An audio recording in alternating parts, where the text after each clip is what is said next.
യേശുവിന്റെ സഹനങ്ങളെയും മാതാവിന്റെ 7 ദുഃഖങ്ങളെയും ധ്യാനിക്കുവാനും അനുദപിക്കുന്നവർക്ക് ആത്മീയ പോഷണത്തിനുള്ള ഒരു ചെറിയ സമൂഹം എന്ന നിലയിലും 7 മഹാന്മാർ ചേർന്ന് സ്ഥാപിച്ചതാണ് സെർവിറ്റെ സഭ.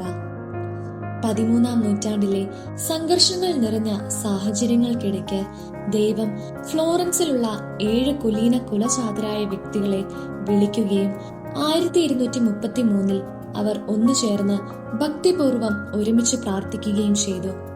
പരിശുദ്ധ കന്യകാമറിയം അവർക്ക് ഓരോരുത്തർക്കും പ്രത്യേകമായി പ്രത്യക്ഷപ്പെടുകയും വിശുദ്ധിയാൽ പൂർണ്ണമായ ഒരു ജീവിതം നയിക്കുവാൻ അവരോട് ആവശ്യപ്പെടുകയും ചെയ്തു.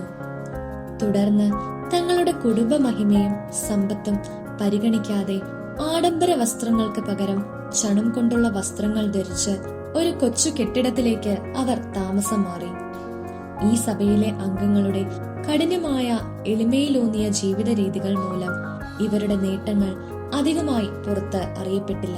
എന്നിരുന്നാലും തുടർച്ചയായ ദൗത്യങ്ങൾ വഴി പല മഹത്തായ നേട്ടങ്ങളും കൈവരുത്തുവാൻ ഇവർക്ക് സാധിച്ചിട്ടുണ്ട്.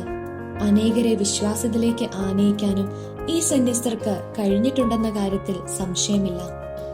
പരിശുദ്ധ അമ്മ അവളുടെ വിശുദ്ധ ജീവിതം ആരംഭിച്ച സെപ്റ്റംബർ 8 തന്നെയായിരുന്നു ഈ സന്യസ്ത സമൂഹത്തിനും തുടക്കം കുറിച്ചത്.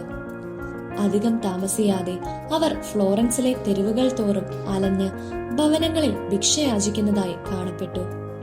പരിശുദ്ധ മറിയത്തിന്റെ ദാസന്മാർ എന്ന് ആ പ്രദേശത്തെ ബാലികാ ബാലന്മാർ തങ്ങളെ വിളിക്കുന്നതായി അവർ കേട്ടു. ഈ കുട്ടികളിൽ അപ്പോൾ 5 മാസം മാത്രം പ്രായമുണ്ടായിരുന്ന വിശുദ്ധ ഫിലിപ്പ് ബെനീസിയും ഉണ്ടായിരുന്നു.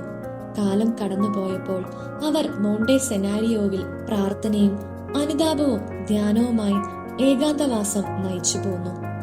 1888 ലിയോ 13 പാപ്പ ഈ 7 ദൈവിക മനുഷ്യരെയും വിശുദ്ധരായി പ്രഖ്യാപിക്കുകയും ഫെബ്രുവരി 17 അവരുടെ തിരുനാളായി അംഗീകരിക്കുകയും ചെയ്തു.